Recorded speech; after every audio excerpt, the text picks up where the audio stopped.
چلیں بسم اللہ الرحمن الرحیم. وقال علیہ السلام لا غنا کالعقل ولا فقر کالجہل ولا میراث کالادب ولا ظہیر کالمشاورہ. سب سے پہلے الفاظ دیکھتے ہیں. غنا مالداری ثروت مندی کو کہا جاتا ہے، بے نیازی کو بھی کہتے ہیں. ٹھیک. عقل جانتے ہیں، قوت ادراک اللہ نے سمجھ بوجھ کی اشیاء کو درک کرنے کی جو قوت انسان کے سر میں رکھی ہے یا وجود میں رکھی ہے، جس کو عقل کہا جاتا ہے، جس سے اچھے برے کی پہچان ہوتی ہے، حق اور باطل کا امتیاز جس سے انسان جو ہے کرتا ہے. فقر یعنی ناداری، یہ غنا کا بالکل برعکس ہے، اس کا اپوزٹ ہے. غنا یعنی مالداری، فقر یعنی بے مالی، محتاجی، ضرورت مندی. ٹھیک. جہل عقل کے مقابلے میں ہے، جہالت، نادانی. ٹھیک. میراث یعنی میراث اس سرمایہ کو کہا جاتا ہے، اس مال کو کہا جاتا ہے جسے مرنے والا اپنے عز و اقارب کے لیے، اپنے وارثوں کے لیے چھوڑ کر جاتا ہے. اسے کہتے ہیں میراث. ترکہ بھی کہا جاتا ہے. ادب سے مراد یہی ادب ہے، اچھے اخلاق ہے، اچھا کردار ہے. ظہیر یعنی مددگار، مشاورہ یعنی مشورت. ٹھیک. اب ترجمہ کریں. لا غنا کالعقل، کوئی مالداری عقل کی طرح نہیں ہے، عقل کے مانند، عقل جیسی کوئی دولت مندی نہیں ہے، کوئی مالداری نہیں ہے. یا یوں کہہ سکتے ہیں عقل سے بڑی کوئی مالداری نہیں ہے. یقیناً انسان کا سب سے بڑا سرمایہ، سب سے قیمتی دولت عقل ہے. انسان کے پاس اگر عقل ہے اور عقل کارگر ہے، عقل صحیح طریقے سے کام کر رہی ہے، تو عاقل انسان سب سے بڑا مالدار ہے. اپنے عقل کے ذریعے سے جس مقام، جس منزل تک پہنچنا چاہے پہنچ سکتا ہے، جو کچھ حاصل کرنا چاہے وہ حاصل کر سکتا ہے. عقل مندی سے بڑی کوئی مالداری نہیں ہے.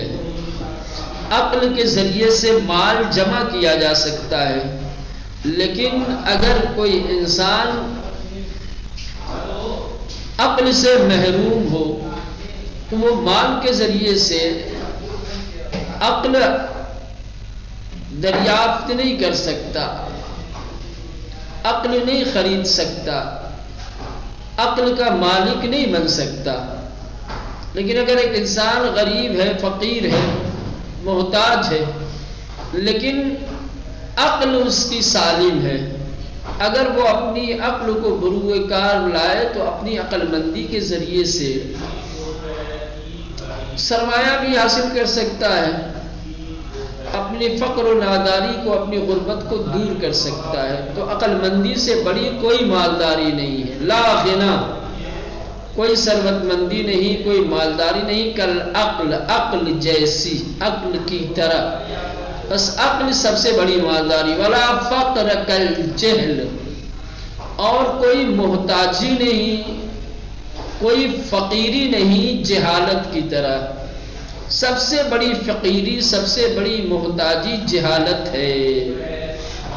جاہل انسان دولت رکھ کر بھی فقیر ہوتا ہے، اور عاقل انسان فقر میں بھی مالدار ہوتا ہے.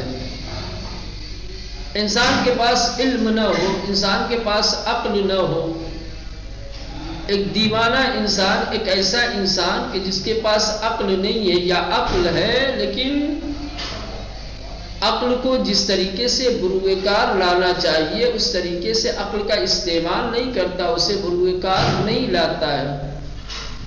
غلط جگہوں پہ عقل کا استعمال کرتا ہے، تو ایسا انسان سب سے بڑا فقیر ہے، سب سے بڑا محتاج ہے۔ ہو سکتا ہے کہ مال و دولت اس کے پاس ہو، لیکن ہر چیز مال و دولت سے حاصل نہیں ہوتی ہے۔ کچھ چیزیں ایسی ہیں جن کے حصول کے لیے عقل کی ضرورت ہوتی ہے۔ جیسے مثال کے طور پہ علم ہے، علم نہیں ہے، انسان علم سے جاہل ہے، علم نہیں ہے، علم سے خالی ہے، یعنی جاہل ہے انسان، تو خود جہالت بہت بڑی فقیری ہے۔ علم کو دولت کے ذریعے سے حاصل نہیں کیا جا سکتا ہے۔ حصول علم کے لیے عقل درکار ہے، نہ کہ دولت درکار ہے۔ ولا میراث کل ادب، کوئی ترکہ نہیں ادب کی طرح، ادب کے مانند۔ واقعی والدین ماں باپ اپنی اولاد کے لیے جو سرمایہ چھوڑ کر جاتے ہیں، ان سرمایہ میں سب سے قیمتی سرمایہ اور ترکہ ادب ہے۔ جو ماں باپ بچوں کے لیے میراث کے طور پر اخلاق و کردار اور ادب چھوڑ کر کے جاتے ہیں، ان کی اولادیں ماں باپ کے لیے عزت و تکریم کا سبب بنتی ہے۔ لیکن جو لوگ صرف دولت چھوڑ کر جاتے ہیں، صرف مال چھوڑ کر کے جاتے ہیں، زندگی میں اپنی اولاد کی اچھی تعلیم و تربیت نہیں کیے ہوتے ہیں، جو لوگ اپنے بچوں کو ادب نہیں سکھاتے ہیں، میراث کے طور پر جو اپنی اولاد کے لیے، اپنے ورثہ کے لیے ادب چھوڑ کر کے نہیں جاتے ہیں، تو پھر ایسی اولادیں، ایسے وارث مورث کے لیے، ماں باپ کے لیے ذلت کا اور حقارت کا سبب بنتے ہیں۔ لہذا سب سے بڑی میراث ادب ہے، ادب سے بڑی کوئی میراث نہیں ہے۔ ولا ظہیر کل مشاورہ، مشورت کی مانند یا مشورت کی طرح یا مشورت جیسا کوئی مددگار نہیں۔ انسان کا سب سے بڑا مددگار مشورہ ہے۔ اگر انسان اپنے آپ کو کمزور محسوس کرتا ہے، کمزور میں مانا ہے جسمانی کمزوری نہیں، تصمیم گیری میں، ٹھیک، کوئی اہم فیصلہ لینے میں انسان کی عقل کام نہ کر رہی ہو، فیصلہ لینے میں انسان ناتوان ہو، تو اسے چاہیے کہ وہ مشورہ لے متخصص لوگوں سے، جو لوگ اس میدان کے ماہرین ہیں، ان کے ساتھ بیٹھے گفتگو کرے، ان سے مشورہ کرے اور پھر ان کے مشورے پہ عمل کرے۔ تو یہ مشورہ اس کے ضعف کو، اس کی کمزوری کو دور کر دے گا، مشورہ اس کو طاقت عطا کرے گا، اسے قوت دے گا، مشورہ اس کا مددگار ہو جائے گا۔ تو مشورہ ایک قوت ہے، مشورہ ایک طاقت ہے، مشورہ ایک ناصر و مددگار ہے۔ مشورے کے ذریعے سے بڑے بڑے مسائل آسانی کے ساتھ حل کیے جا سکتے ہیں۔ انسان بے تنہائی اپنی عقل کے بلبوتے پر، اپنے تفکر، اپنے خیالات، اپنی سمجھ بوجھ کے ذریعے سے جو کام نہیں کر سکتا، وہ مشورہ کے ذریعے سے آسانی سے کر سکتا ہے۔ لہذا کبھی بھی انسان اگر کوئی اہم فیصلہ لینا چاہتا ہے اور اس اہم فیصلے میں اسے کسی ناصر و مددگار کی ضرورت ہو، تو اسے چاہیے کہ وہ مشورہ کرے۔ مشورہ بہترین مددگار ہے۔ وقال علیہ السلام، حکمت نمبر 55، امام علیہ السلام فرماتے ہیں الصبر صبران، صبر علی ما تکرہ وصبر عما تحب۔ صبر جانتے ہیں، صبر یعنی تحمل کرنا، برداشت کر لینا، قوت ضبط کا اپنے اندر پیدا کرنا، تکرہو جسے ناپسند کرنا، دوست نہ رکھنا، وہی مکروہ جس سے بنا ہے نا، تکرہو جس سے انسانیت کراہیت رکھتا ہے، جس کو انسان ناپسند کرتا ہے.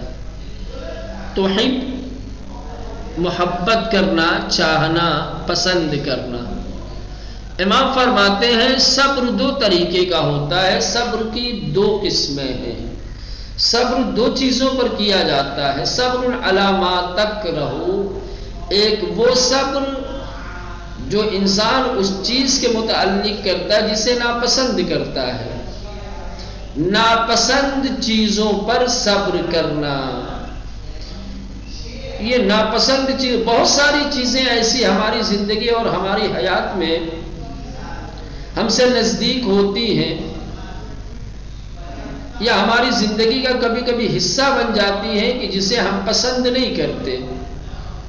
تو اگر کسی انسان کی زندگی اور حیات میں کوئی ایسی چیز داخل ہو جاتی ہے، شامل ہو جاتی ہے جسے انسان پسند نہیں کرتے، یا انسان کی زندگی میں کوئی ایسا واقعہ، کوئی ایسا مرحلہ پیش آ جاتا ہے کہ جسے انسان نہیں چاہتا، پسند نہیں کرتا، تو اسے چاہیے کہ اس پر صبر کرے. انسان بیماری کو دوست نہیں رکھتا ہے. بیماری ایسی چیز ہے جس سے کراہیت انسان کرتا ہے، لیکن اگر انسان بیمار پڑ گیا تو کیا کرے گا؟ انسان کو چاہیے کہ صبر کرے. غربت اور ناداری ایسی چیز ہے کہ جس کو دنیا کا کوئی انسان پسند نہیں کرتا. حتیٰ غریب انسان بھی غربت کو دوست نہیں رکھتا، غربت کو ناپسند. لیکن تمام زحمتوں کوششوں کے باوجود بھی اس کا وقت، اس کا مقدر نہیں بدل رہا ہے، اس کی غربت، اس کی تنگ دستی دور نہیں ہو رہی ہے، تو کیا کرے گا؟ اسی غربت، اسی تنگ دستی پر کہ جو اسے ناپسند ہے اس پر صبر کرے. تو صبر کی ایک قسم یہ ہے کہ انسان جس چیز کو ناپسند کرتا ہے اس پر صبر کرے. کبھی کبھی ایسا ہوتا ہے، خاص طور شادی بیاہ میں ایسا ہو جاتا ہے، شوہر کو بیوی پسند نہیں ہے یا بیوی کو شوہر پسند نہیں ہے، یا پسند ہے، ان کے کاموں میں سے کچھ ایسے کام ہیں جو ناپسند کرتے ہیں. مثلا شوہر کو سویرے اٹھنا پسند ہے، بیوی کو دیر میں اٹھنا پسند ہے. شوہر کو بر وقت ہر چیز چاہیے، بیوی آرام سے مثلا کہ جب اس کو فرصت ملتی ہے تو کرتی ہے. یا اس کے برعکس بیوی یہ چاہتی ہے کہ اس کا شوہر وقت سے گھر آئے لیکن شوہر دیر سے آتا ہے. بیوی یہ چاہتی ہے کہ اس کا شوہر اس کے ساتھ دسترخوان پہ ایک ساتھ کھانا کھائے، لیکن شوہر ہے جو دیر کر کے آتا ہے، اکیلے بیٹھ کے کھاتا ہے یا باہر سے کھا کر. اس طریقے کے بہت سارے مسائل، بہت ساری مثالیں دی جا سکتی ہیں جس کو انسان ناپسند کرتا ہے. تو ناپسندیدہ امور پہ، ناپسند امور پہ، مکروہ امور پہ صبر کرنا، یہ صبر کی ایک قسم ہے. بصبر عما تحب، صبر کی دوسری قسم ہے ان چیزوں پہ صبر جس سے انسان محبت کرتا ہے. اب یہ تھوڑا سمجھنے کی بات ہے. انسان جس چیز کو چاہتا ہو، جس چیز کو پسند کرتا ہو، جس سے محبت کرتا ہو، اس پر صبر کا کیا مطلب ہے؟ اس پر صبر کا مطلب یہ ہے کہ بہت ساری چیزیں ایسی ہیں جو انسان کو محبوب ہیں، جسے انسان چاہتا ہے. اب اس میں بھی دو شک ہو جائے گی، چاہتا ہے لیکن میسر نہیں ہے، صبر کر. چاہتا ہے مگر میسر نہیں ہے. وہی مثال اگر پلٹ دی جائے بیماری میں نے کہا صحت انسان کو پسند ہے، صحت انسان کو پسند ہے، لیکن یہی صحت انسان کو اگر میسر نہ ہو، یا مثال کے طور پر جتنے بھی اخلاق حمیدہ ہیں، جتنے بھی اعمال صالحہ ہیں، نیک اور صالح انسان اسے پسند کرتا ہے، لیکن ان کی انجام دہی میں انسان کو محنت و مشقت کرنی پڑتی ہے، زحمتوں کا سامنا کرنا پڑتا ہے تو محبت، صبح کی نماز سے مجھے محبت ہے، صبح کی نماز کو میں پسند کرتا ہوں، ظاہر سی بات ہے صبح کی نماز سے جب مجھے محبت ہے تو مجھے اپنی اس محبوب عمل کی انجام دہی کے لیے بہت ساری زحمتوں کا سامنا کرنا پڑے گا۔ سردی کا موسم ہے، گرم پانی کا انتظام نہیں ہے، صبح سویرے اٹھ کر کے ٹھنڈے پانی سے وضو کر کے مصلی تک جانا، 2 رکعت نماز پڑھنا زحمتوں کا سبب ہے۔ یہ محبوب چیز ہے میری، لیکن اس محبوب چیز پر بھی مجھے صبر کرنا پڑے گا۔ اسی لیے دوسری روایتوں میں آیا ہے صبر 3 طریقے کا بلکہ ہوتا ہے، 3 چیزوں پہ صبر کرنا چاہیے۔ صبر علی البلا، بلاؤں پہ، حادثات پہ، ناگوار واقعات جو انسان کی زندگی میں رونما ہوتے ہیں، اولاد چلی گئی، ماں باپ چلی گئی، سرمایہ ضائع ہو گیا، تجارت میں خسارہ ہو گیا، یہ بلائیں ہیں، بلاؤں کے اوپر صبر کریں۔ صبر علی الطاعۃ، اطاعت کے اوپر صبر، یہ اطاعت یہی ہے توحید، سمجھ رہے ہیں؟ اطاعت انسان کی محبوب چیز ہونی چاہیے، اور اس محبوب چیز کے لیے صبر و تحمل سے اگر کام نہیں لے گا تو وہ منزل اطاعت تک نہیں پہنچے، اطاعت سے پھر دور ہو جائے گا۔ مطیع خدا بننے کے لیے صابر بننا ضروری ہے۔ وَصَبْرٌ عَمَّا تُحِبُّ، صبر کرنا ان چیزوں کے بارے میں یا ان چیزوں پر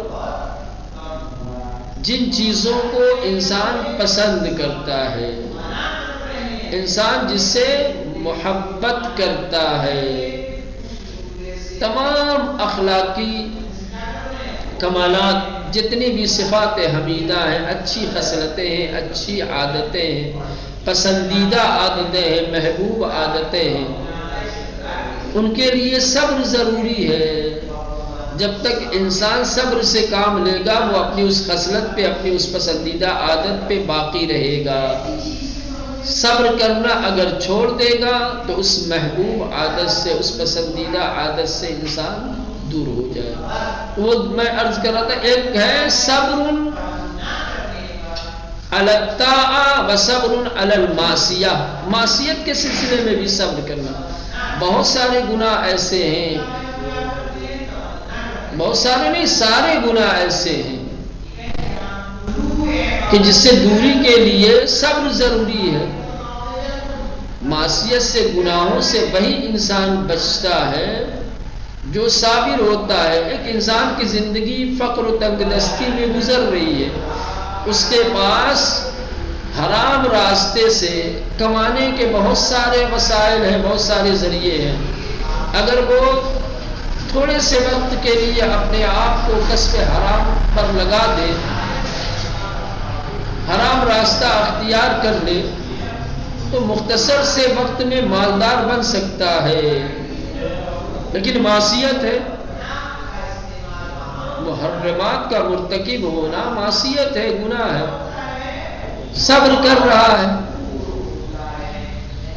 دوبارہ صورت، یہ صبر کی 2 قسمیں ہیں۔ الصبر و صبران، صبر کی 2 قسمیں، صبر علی ما تکرہ، صبر ان چیزوں پر جنہیں انسان ناپسند کرتا ہے، دوسرے صبر ان چیزوں پر جن سے انسان محبت کرتا ہے۔ وقال علیہ السلام، حکمت نمبر 56، امام فرماتے ہیں الغنا فی الغربۃ وطن، والفقر فی الوطن غربۃ.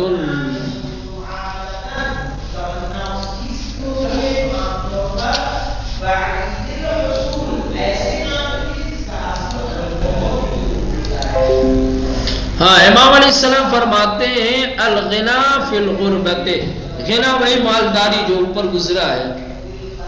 فی الغربت، غربت میں، غربت سے مراد یہاں مسافرت، اپنے وطن سے دوری.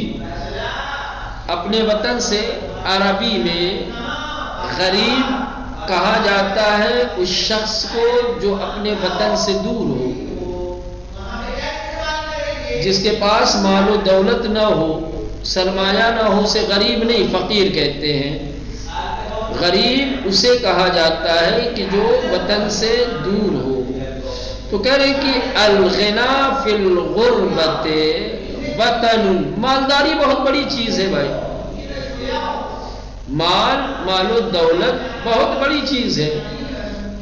دنیاوی امور میں، دنیا کے مثلاً کی نعمتوں کے حصول کے لیے، دنیا میں بہت ساری چیزوں کو کسب کرنے کے لیے، بلکہ ہر چیز کو کسب کرنے کے لیے، ہر چیز کو پانے کے لیے مال و دولت کی ضرورت ہے. مال و دولت کے ذریعے سے دنیا کے تمام امور انجام دیے جا سکتے ہیں. دنیا کی تمام سہولتیں، دنیا کی تمام آسانیاں حاصل کی جا سکتی ہیں. مالداری کے ذریعے سے کیا ہے، غربت کو وطن بنایا جا سکتا ہے.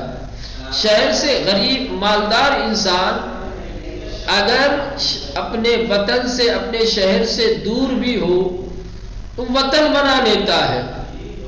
کیا مطلب وطن بنا؟ چاہے تو گھر لے لے، اور مالداری کی وجہ سے بہت سارے لوگ نکل آئیں گے جو اپنے رشتے جوڑ لیں گے اس کے ساتھ. جس کے پاس مال و دولت ہوتی ہے، اجنبی بھی اسے اپنا رشتہ دار بنا لیتے ہیں، اسے رشتے جوڑ لیتے ہیں. اور جب انسان کے پاس مال و دولت نہیں ہوتی ہے، انسان فقیر اور غریب ہوتا ہے، تو اپنے لوگ بھی اس سے رشتہ ناتا توڑ لیتے ہیں. لہذا مالداری غربت میں، بے وطنی میں وطن ہے. مال و دولت ہے تو بے وطنی بھی آپ کے لیے وطن ہے. کسی طریقے کے احساس غربت نہیں کریں گے آپ. نہ مکان کی کمی ہوگی، نہ کھانے کی کمی ہوگی، نہ دوست و احباب کی کمی ہوگی. مال و دولت کے ذریعے سے سب کچھ حاصل ہو جائے گا، سب میسر ہو جائے گا. والفقر فی الوطن غربت، مالداری جتنی بڑی چیز ہے، فقیری اتنی ہی چھوٹی چیز ہے. فقیری انسان کو ہر چیز سے محروم کر دیتی ہے. ایک پیسے کا نہ ہونا، ایک دولت کا نہ ہونا، نہ جانے کتنی چیز سے انسان محروم ہو جاتا ہے.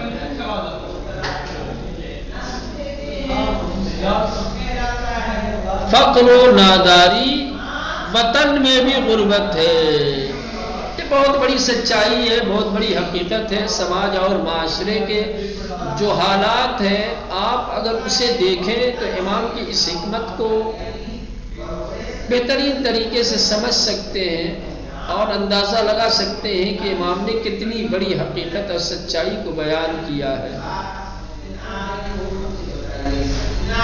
مالدار لوگ کس طریقے سے جا کر کے دوسرے ملکوں میں، دوسرے شہروں میں آباد ہو جاتے ہیں. اس طرح سے آباد ہو جاتے ہیں جیسے وہی ان کا وطن ہے، اور وہاں غربت میں، بے وطنی میں انہیں کسی چیز کی کمی بھی محسوس نہیں ہوتی، چونکہ تمام چیزیں دولت کے ذریعے سے، مال کے ذریعے سے حاصل ہو جاتی ہیں، مہیا ہو جاتی ہیں. لیکن غربت اور ناداری یہ وطن میں بھی انسان کو بے وطن بنا دیتی ہے.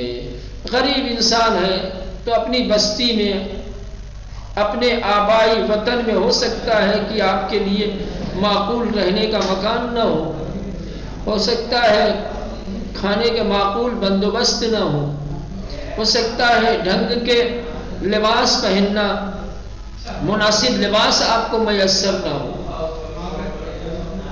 غربت کی وجہ سے آپ کے پڑوس کہ غریب انسان ہے، اس سے کیا رابطہ رکھنا؟ رابطہ رکھنے کا مطلب یہ ہے کہ ہمیں اس کا خیال کرنا پڑے گا، ہر وقت کچھ نہ کچھ دینا پڑے گا۔